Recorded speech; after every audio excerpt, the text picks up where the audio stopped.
तो प्रणाम नमस्कार, मैं त्रिभुवन चौहान और मेरे साथ एक बहुत खास शख्सियत बैठे हुए हैं। जब से नवीन मेहरा का इंटरव्यू वायरल हुआ था उसके बाद मेरे पास बड़े सारे कमेंट आ रहे थे कि एक युवा है जिसका आपको इंटरव्यू लेना चाहिए और अगर आप सही टॉपर से मिलना चाहते हैं कभी तो राहुल नेगी के साथ मिलना चाहिए। तो राहुल नेगी मेरे साथ हैं अभी। पहले बहुत बहुत स्वागत राहुल आपका। धन्यवाद।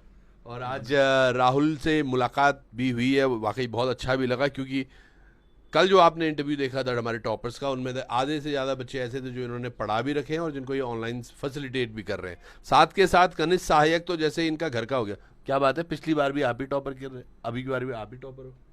बस लगाव है कनिष्ठ सहायक से बहुत ज्यादा, पता नहीं किस्मत पे कनिष्ठ सहायक ही लिखा होगा तो कहीं। ज्वाइन क्यों नहीं कर रहे अभी देखते हैं, एग्जाम भी बैक टू बैक आ रहे हैं तो। हाँ। अच्छा, एक चीज़ है राहुल, तैयारी में जितना समय आप व्यतीत करते हो, क्या क्या मुख्य टिप्स रखते हैं आप। अगर तैयारी करनी है तो एक चक्कर बेसिक कंसेप्ट पे काम करना जरूरी है। हमें जैसे मेरे साथ कई लोग हैं 2 साल में निकल जाते हैं, कई लोग होते हैं 4-4-500 साल लग जाता है। लेकिन जिसके कंसेप्ट, जिसकी फाउंडेशन एक चक्कर बन गई, जिसने एक चक्कर पढ़ लिया ढंग से, फिर उसे दोबारा पढ़ने की जरूरत नहीं होती, केवल रिवीजन की जरूरत होती है। वही चीज़ आपको एक हथियार बन जाता है। जैसे हमने था एक ही बार पढ़ा है, लेकिन ऐसा पढ़ा है कि वो हर बार काम आ जाता है, रिकॉल हो जाता है, वो माइंड में ऐसा चलता है। जैसे वैसे आदत नहीं है हमारी ज़्यादातर पढ़ने तो की। राहुल जब 12वीं तक के छात्र थे, कैसे छात्र थे? एवरेज, टॉप में, या फिर ठीक ठाक ऐसे ही कभी पढ़ लिया तो पढ़ लिया? एवरेज छात्र से 60% के पास हुए थे 12वीं में। क्या बात है। 64% था बस। और वैसे हैं कहाँ से आप मूल? मैं चमोली नारायणगढ़ नारायणगढ़ पढ़ता हमारा क्षेत्र। शिमली स्कूल में पढ़ा आपने? हाँ, मैं तो जीआईसी से हुआ, पापा भी टीचर रहे हैं। अच्छा, शिमली में कौन से साल में आपने 12th की? मैं 2013 पास आउट हूँ। 2013 में मैं शिमली स्कूल में गया था। अब पता नहीं इनको याद होगा नहीं होगा, अब मैं इतना बूढ़ा भी नहीं हूँ, पर मैं गया था वहाँ पे करियर काउंसलिंग के लिए और बच्चों को, युवाओं को हमेशा से ही प्रोत्साहन देने का मेरा मन करता था और शायद इसीलिए आज हम राहुल का इंटरव्यू भी ले रहे हैं। राहुल, तो जो हमारे पहाड़ पे बच्चे हैं, जो परिस्थितियाँ आपने वहाँ पर भी देखी, क्या बच्चों को किस तरह से अपने आप को मोटिवेट करना चाहिए कि यार बेटा कुछ और भी है करने के लिए, केवल वो ड्राइवर मर्दन या फिर घास काटना या फिर कुछ और भी, क्यों नहीं वो इस तरफ देखते? क्योंकि हमारे यहाँ रुझान बहुत कम है।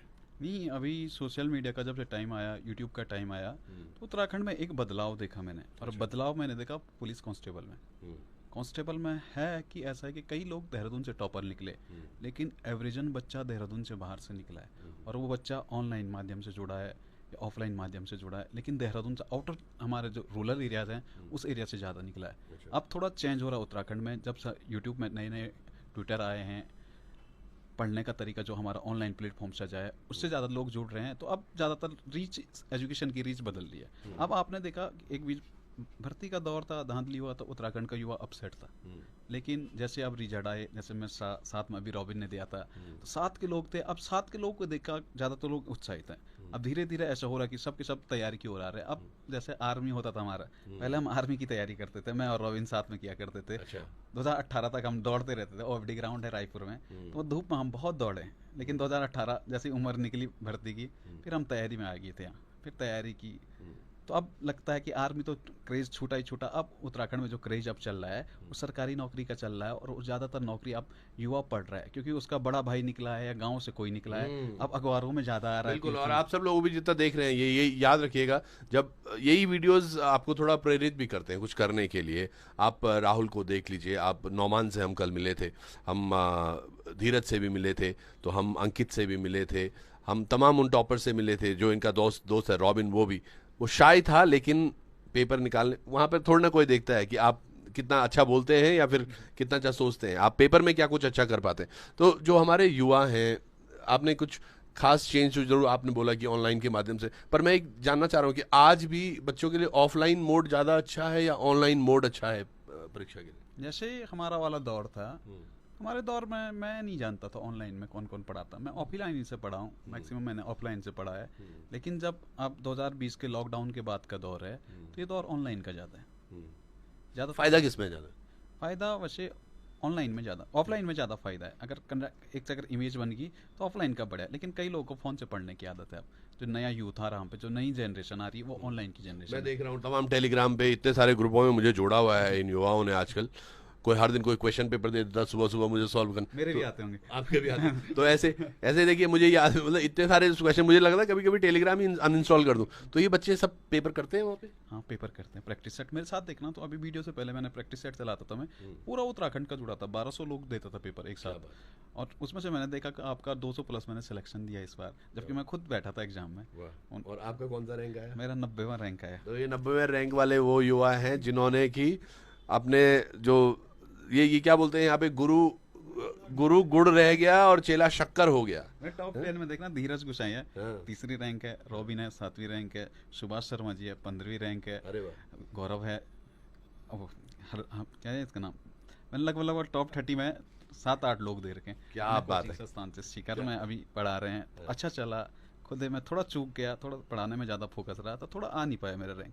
चलो कोई नहीं, पर कोई बात नहीं। एक्चुअली होता क्या है, इसका कारण भी कई लोगों को लग रहा होगा, but it is very important to understand. ये क्या कर रहे हैं, एक सब्जेक्ट के विशेषज्ञ हैं जब पढ़ा रहे हैं, हिंदी या फिर क्या पढ़ाते हैं आप? मैं सारा पढ़ा देता हूँ। सारे तो विशेषज्ञ में पर वैसे जनरली होता क्या, आप किसी एक सब्जेक्ट पर फोकस करते हैं कि उत्तराखंड मैंने फोकस किया या मैथ्स फोकस किया, बच्चों ने सबको ही पढ़ना है और आप उस हिसाब से उसको करते होंगे। तो जनरली आपका फेवरेट कौन सा सब्जेक्ट? मैं उत्तराखंड, क्योंकि उत्तराखंड मैंने घूमने का बहुत शौक है, अच्छा। कहीं भी जाता हूँ मैं घूमता तो मैं भी रहता हूँ, मुझे उत्तराखंड के बारे में आपकी बहुत वीडियो में देखते रहता हूँ। तो आप लोगों को भी ये तमाम चीज़ें बहुत अच्छी लग रही होंगी, लेकिन जब आप इस जगह बैठते हैं, यहाँ के लिए परिश्रम बहुत चाहिए, मेहनत बहुत चाहिए। सुबह कभी क्या कोई टाइम टेबल सेट किया हुआ है, कितने बजे उठना है, कितने बजे कहाँ जाके? ऐसा था, मैं आलसी आदमी, रात को पढ़ लेता था। रात आप युवाओं को बोल रहे हो रात सुबह, तो वो मम्मी को भी ये बोलेंगे अरे वो राहुल जी भी ऐसे नहीं, ये होता लेट नाइट पढ़ने की आदत थी, कभी हो सकता, पर फिक्स नहीं था कभी मैं कितना पढ़ूंगा। टाइम टेबल कभी फिक्स नहीं हुआ, मैं 10 बार बनाया टाइम टेबल, हर बार बिगड़ा है। क्योंकि हमारे यहाँ में अनाड़े आदमी, एक दिन पढ़ना है तो पूरा पढ़ देते थे, अगले दिन नींद नहीं खुलती थी सुबह। बिल्कुल सही बात। ऐसा कभी ये और ये एक्चुअली कहानियां उनकी होती हैं जो थोड़ा सा लोग बोलते हैं ना ये पागल हैं, तो आइंस्टीन को भी ऐसे बोलते थे, या फिर उन तमाम को जिन्होंने कुछ बहुत अच्छा किया है। तो ऐसे राहुल भी कर रहे हैं, अब लोग भी बोलेंगे अरे हाँ पर वाकई अपनी दिनचर्या के हिसाब से उनको पता है मैंने क्या करना है। इवेंचुअली आपको पता है आपका गोल क्या है, और गोल को पाने के लिए सब चीज़ें करते हैं। अच्छा राहुल, मेरा एक सोच था, जैसे कोई भी युवा जो IAS PCS के लिए रुझान रखता है, यहाँ पर क्यों नहीं, मैं आज देखता हूँ उत्तराखंड की, मैं तो बहुत प्यार करता हूँ यार उत्तराखंड से, तो मेरा बस एक ही मोटिव होता है कि हमारे यहाँ के सारे IAS हों बच्चे, हमारे यहाँ के सारे PCS हों। तो ये कब होना शुरू होगा? आज चलो समूह गाँव में वीडियो, बड़े पेपर का निशायक, उसके बाद IAS PCS कब? अभी देखना तो उत्तराखंड में ज़्यादातर हम मध्यम वर्गीय परिवार से आते हैं। हम जैसे ही 12 पास करते हैं, हम पे थोप दी जाती जिम्मेदारियाँ कि जितनी जल्दी हो नौकरी प्राप्त करो। जैसे हमारा, जब मैं आया था मेरे को तो पता ही नहीं था, ग्रेजुएशन तक मेरा टारगेट सेट नहीं था। जैसे ही ग्रेजुएशन हुआ तब पता चला हमें कि नौकरी करनी है, कि अब हम पे उम्र 2 साल है, घर वालों ने कहा 2 साल से ज़्यादा हम सपोर्ट नहीं कर पाएंगे। शादी हो गई आपकी? ना अभी शादी, बच्चे हैं अभी तो। आपके बच्चे हैं? ना बच्चे हैं अभी तो। शादी नहीं हुई, बच्चे हो गए? कहाँ, ऐसा मॉडर्न जमाना नहीं है इतना भी, हम पहाड़ से। नहीं, दरअसल इनको थोड़ा बुरा भी लग रहा है। दरअसल इन्होंने कल हमसे मिले थे अंकित से, अंकित की शादी हो गई है, और अब शादी होने के बाद उनका पेपर भी निकल गया। आपका तो पहले से निकल रहा, तो शादी कर लो, क्या पता कुछ बड़ा पेपर निकले। देखते हैं, ढूंढेंगे घर वाले, नहीं तो घर वाले बोलेंगे कि घर आ जाओ। बस करते हैं अभी थोड़ा। पर मेरा एक आइडिया था सर, जो IAS PCS, थोड़ा मजाक इसलिए क्योंकि युवाओं को अच्छा लगता है, वैसा भी मैं ये सोचता हूँ अगर हम बच्चों को पढ़ा पाएँ, समझा पाएँ, 12th तक, लेट्स सपोज वो बायो का स्ट्रीम का या मैथ्स का भी है या किसी भी अन्य उसका है, अगर वो ग्रेजुएशन में BA ले ले, आर्ट्स के सब्जेक्ट ले गए, हिंदी, इकोनॉमिक्स, सोशल स्टडीज़ या पॉलिटिकल, व्हाटएवर जो भी उसको चाहिए होगा, और फर्स्ट ईयर तो वो नए विषयों को समझे, और second year third year IAS PCS की तैयारी करे, तो मुश्किल है? नहीं, ईजी हो जाता है। अगर वो हार्ड उनके लिए होता है, जैसे हमारा था, हमें पता नहीं, हमने साइंस से की थी, BSc की, फिर MSc मैथमेटिक्स किया, फिर आके हम घुसे। जब वैसे लेक्चरर का मेंस भी था मेरा, लेकिन मेरे 2 एग्जाम, जिसका आज रिजल्ट आया उसका और लेक्चर मेंस का एक साथ था। मेरे पे डबल डिप था, मैंने लेक्चर मेंस छोड़ा था मैथ्स से। मैं यहाँ आया था, मुझे पता था, मैंने तैयारी यहाँ की अच्छी की, वहाँ जाऊँगा तो वहाँ पेपर अच्छा भी नहीं जाएगा तो कल भी मूड ही ख़राब होना है, इसलिए एक छोड़ा था।